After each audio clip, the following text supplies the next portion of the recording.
अस्सलाम वालेकुम नाजरीन, आपको इस्लामिक चैनल की तरफ से बहुत खुश आमदीद। आज मैं आपको ज़िंदगी बदल देने वाला मजरब वजीफ़ा बताने जा रहा हूँ। उम्मीद करता हूँ आप इस अमल से भरपूर फ़ायदा उठा सकोगे, क्योंकि मेरे वज़ीफ़ को करने से पहले इस बात का ख्याल लाजमी रखा जाए कि आप पाक साफ और बावजू रहो और खुशबू वगैरह लगा के अमल को करें, मगर शर्त लाजम है कि प्यार मोहब्बत के वज़ीफ़ या कोई भी मसला हो वो हल हो जाएगा। नाजरीन, आज मैं आपको बहुत ही मजरब वजीफ़ा बताने जा रहा हूँ। हमारे माशरे में आजकल सबसे ज़्यादा 4 बड़े मसले हैं। 1, मियाँ बीवी की नाचाकियाँ। 2, मोहब्बत नहीं करना शोहर का मसला है। 3, पसंद की शादी। 4, जादू जन्नात तवीज़ वगैरह। और तकरीबन हर दूसरा शख्स इन में से किसी न किसी मसले में मुलव्वस है। बाकी 3 मसाइल वाले शख्स अपनी ज़िंदगी तो जी सकते हैं।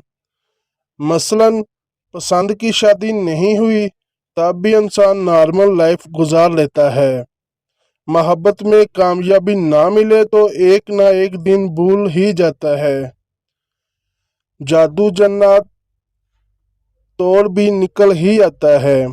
लेकिन मियाँ बीवी का लड़ाई झगड़ा वाहद एक ऐसा बड़ा मसला है जो ना सिर्फ दूसरों की ज़िंदगी मुतासर करता है और बच्चों पर भी गहरा असर पड़ता है और कई घर टूट ही जाते हैं। बेटी अल्लाह पाक की रहमत होती है। माँ बाप बड़े ही नाजो शौकत से इसे पालते हैं, लेकिन जब वही बेटी ब्याह का ससुराल जाती है तो इस पर जुल्म के पहाड़ टूट पड़ते हैं।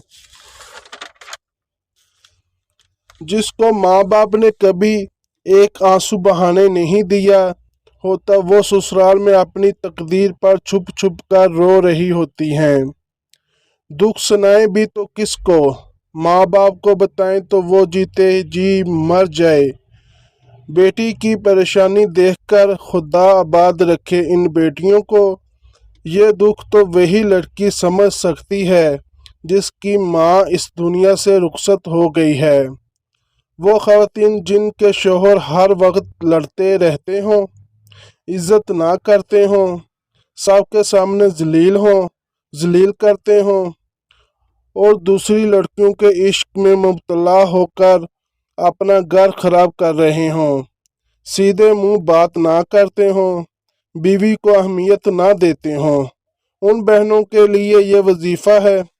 दुरूद शरीफ पढ़ना है 41 दिन तक, 101 मरतबा पढ़कर फूलों पर या किसी खुशबू वगैरह पर दम करके दोनों मियाँ बीवी सूंघ लें।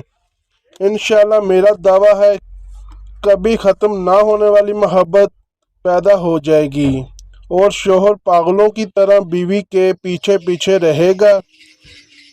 नाजरीन, ये वजीफ़ा को करते वक्त पूरा ध्यान आपका वजीफ़े पर हो, कोई वसवसा जहन में ना लाएं।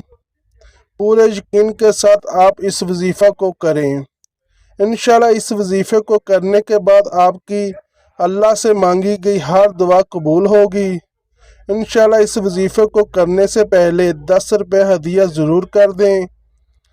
और जो भाई मेरा ये बताया हुआ वजीफ़ा करना चाहते हैं तो कमेंट में सुभान अल्लाह लिख दें।